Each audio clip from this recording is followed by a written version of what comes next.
ಇವತ್ತಿಂದ ಹೊಸ ಸ್ಟೋರಿ ಆರಂಭ ಆಗ್ತಿದೆ. ಹಳೆ ಸ್ಟೋರಿ ಮೊನ್ನೆಗೆ ಮುಕ್ತಾಯ ಆಗಿದೆ. ನಾನು ಎಲ್ಲರಿಗೂ ನಿಮಗೆ ತಿಳಿಸ್ಕೊಟ್ಟಿದ್ದೀನಿ. ಇವತ್ತಿಂದ ಹೊಸ ಸ್ಟೋರಿ.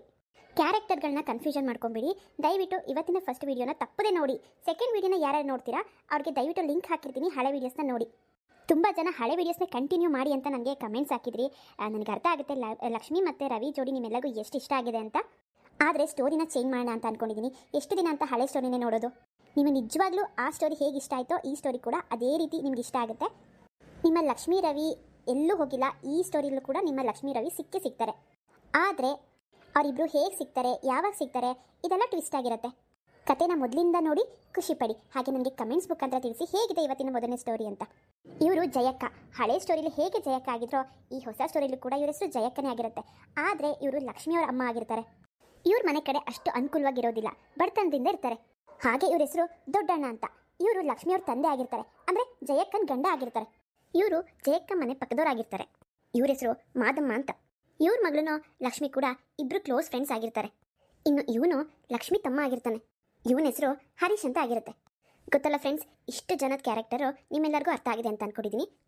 ಬನ್ನಿ ಬೇಗ ಇವತ್ತಿನ ವೀಡಿಯೋನ ಶುರು ಮಾಡೋಣ. ಇವತ್ತು ಬೆಳಿಗ್ಗೆನೇ ವೀಡಿಯೋನ ಶುರು ಮಾಡ್ತಾ ಇದ್ದೀನಿ. ಬನ್ನಿ ತಡ ಮಾಡೋದು ಬೇಡ, ಬೇಗ ವಿಡಿಯೋ ಶುರು ಮಾಡೋಣ. ಜಯಕ್ಕ ಬಿಡ್ಬಿಡು, ಸರಿ ಹೋಯ್ತು.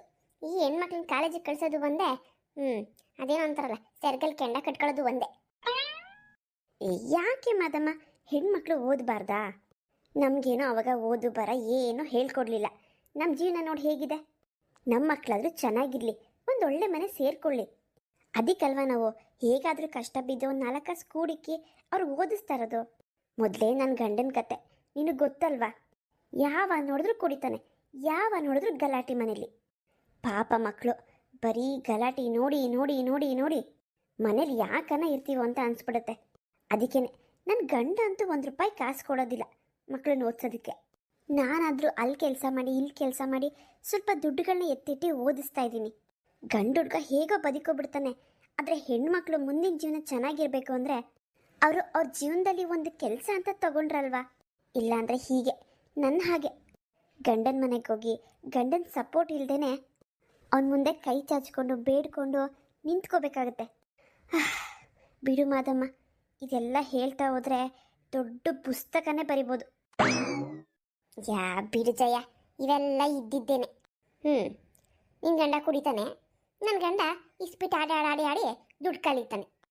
ಒಂಥರ ನಮ್ಮಿಬ್ರು ಹಣೆ ಬರ ಹಂಗೇನೆ. ಜಯಕ್ಕ ಮತ್ತೆ ಮಾದಮ್ಮ ಇಬ್ರು ಹಾಗೆ ಮಾತಾಡ್ತಾಳೆ. ಜಯಕ್ಕನ ಮಗಳು ಮತ್ತೆ ಮಾದಮ್ಮನ ಮಗಳು ಇಬ್ರು ಕಾಲೇಜಿಂದ